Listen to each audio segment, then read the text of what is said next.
Well, as you saw, our furry little friend, we're starting off the show with a topic that affects a lot of you Northeast Ohioans out there, and that's doggies. I was just talking to you about this before the show today. So it's important that, you know, come wintertime, we make sure to take those extra little steps to keep them safe, healthy, happy.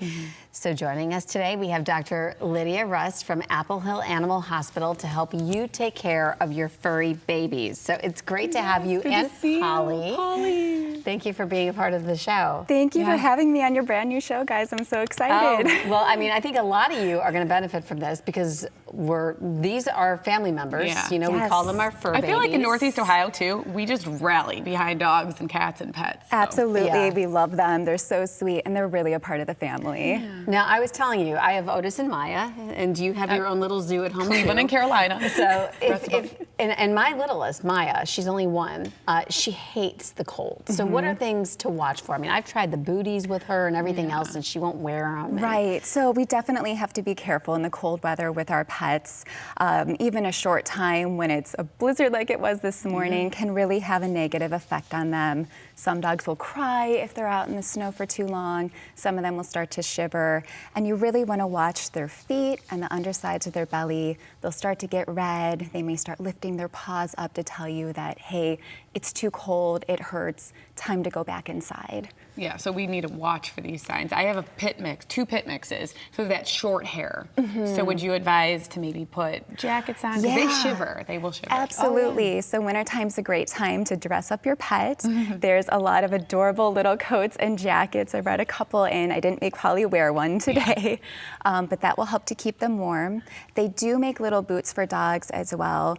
I think they are a little tricky to find ones that fit your dog exactly right. Yeah. So what would you recommend for the feet? So for the feet, you can rub on just petroleum jelly right onto the paw pads before you take the dog outside.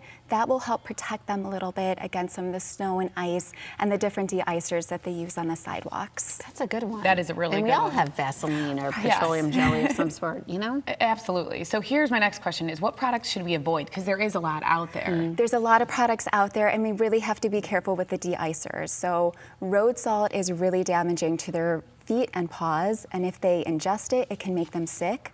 So we want to try to use a pet-friendly de-icer. Even with those, though, after your pet's been outside, bring them in and try to wipe their feet off, wipe their underbellies off so that there's nothing irritating left on their skin or that they could lick off. Yeah, that's a good idea. I mean, and if your dog has hair, I mean, they'll come in with clumps of snow on their hair. I mean, you have to really make sure you're letting them kind of thaw. Yes, and it's a good idea. We don't want to shave them in the wintertime, but we do want to keep them trimmed. So if they have that long fur on their feet, like Polly does, we just want to trim that back a little bit so that the little icicles and stuff don't form between their toes. Right. Now I'm thinking, you know, it's winter. We're finally having winter here in Northeast Ohio.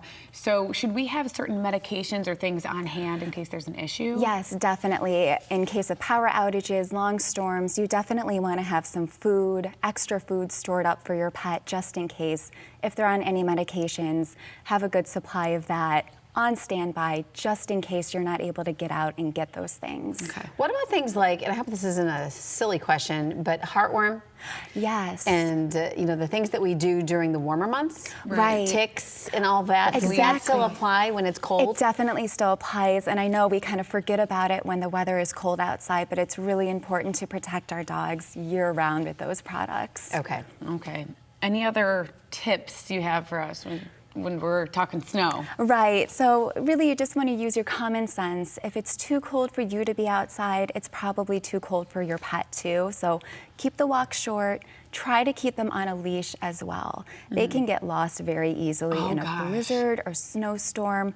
So having a collar with an ID tag on it, having your pet microchipped as well is a really good way of ensuring that you will be reunited. Yeah, it's life-saving. All right, so just to kind of like recap, I know we have a checklist that you provided us. We're going to put it up so that you could at home kind of make sure that you're doing all of these things, and I'll just let you kind of talk it over. Sure, yeah. So definitely, again, emphasize the collar, the ID tag, have your pet microchipped, please.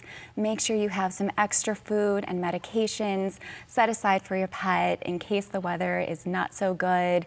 Make sure your pet has a safe, warm, comfortable area to sleep, provide them some options, and please don't forget those monthly heartworm and flea preventatives for your animal. Quick question before we go. Yes. What if you see someone else's dog outside in the cold and you know that they've been out like way too long, or you see consistently and you know it could Is be there an anyone issue? you can call? I know.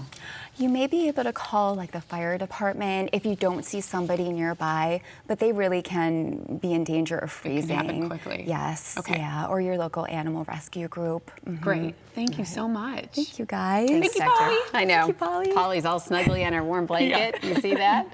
go to sleep. We've got a lot more coming up, but before we go, we want to get you all the information, which is right at the bottom of your screen. Okay, and it's as simple as applehillanimalhospital.com.